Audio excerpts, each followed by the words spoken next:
Welcome to Brewing Change, a coffee history series hosted and sponsored by Higher Grounds Trading.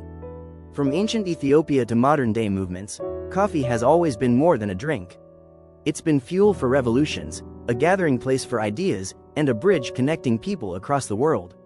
Here at Higher Grounds, we believe every cup tells a story of farmers, communities, and justice in action. Join us as we explore how coffee shaped history and how it continues to inspire change in the world today. Don't forget to like, share, subscribe, and shop highergroundstrading.com. The Industrial Revolution was fueled by caffeine. If you think coffee is just a modern productivity hack, I've got news for you. Coffee helped build the modern world. The Industrial Revolution didn't just run on steam, it ran on caffeine. Britain in the late 1700s was full of energy. Cities swelling, factories rising, machines humming, people moving from farms into crowded, loud industrial towns, and suddenly working schedules that didn't care about the sun. This wasn't seasonal labor anymore. This was clockwork labor, and human beings needed something that matched that pace. The answer was coffee. Why coffee? Before coffee became common, much of Europe drank beer and ale daily, even in the morning. Not because people were trying to party, but because clean water was hard to guarantee. But alcohol dulls attention, and factories demanded the opposite. They needed precision, repetition, alertness. Coffee didn't blur the mind, it sharpened it. Coffee helped people stay awake for longer shifts. Coffee helped workers focus in loud, dangerous environments where mistakes could cost fingers or lives. And gradually, coffee became the drink of the new economy. The coffee break is born. The Industrial Revolution also changed something else: rest. When factory work expanded, workers pushed back against brutal working conditions. Movements for labor rights grew: reasonable hours, safer workplaces, and yes, breaks. This is where the modern coffee break begins. Not as a luxury, but as a tiny pause in an intense system.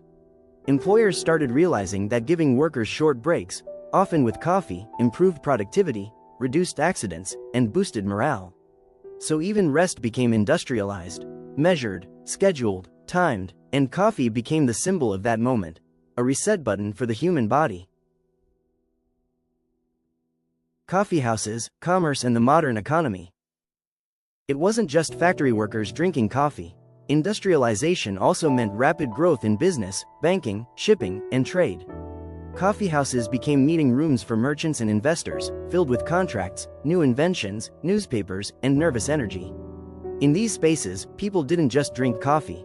They planned railroads. They financed factories. They debated inventions. Coffeehouses were essentially early co-working spaces, before laptops existed.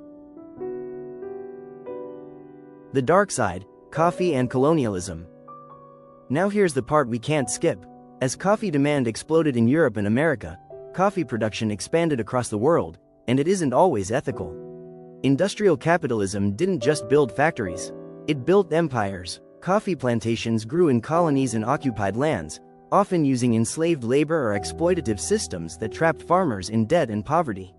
So while coffee was fueling progress in Europe, it was often extracted from the bodies and lands of others. This is why fair trade matters now, because the story of coffee has always included power. Why this still matters.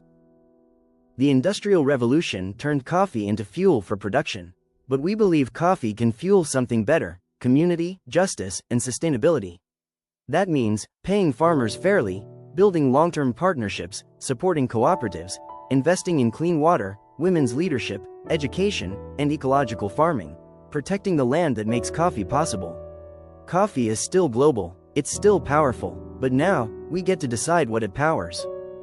Thank you for watching Brewing Change. Be on the lookout for our next episode about coffee during times of war. If you are enjoying our content, like, share, and subscribe.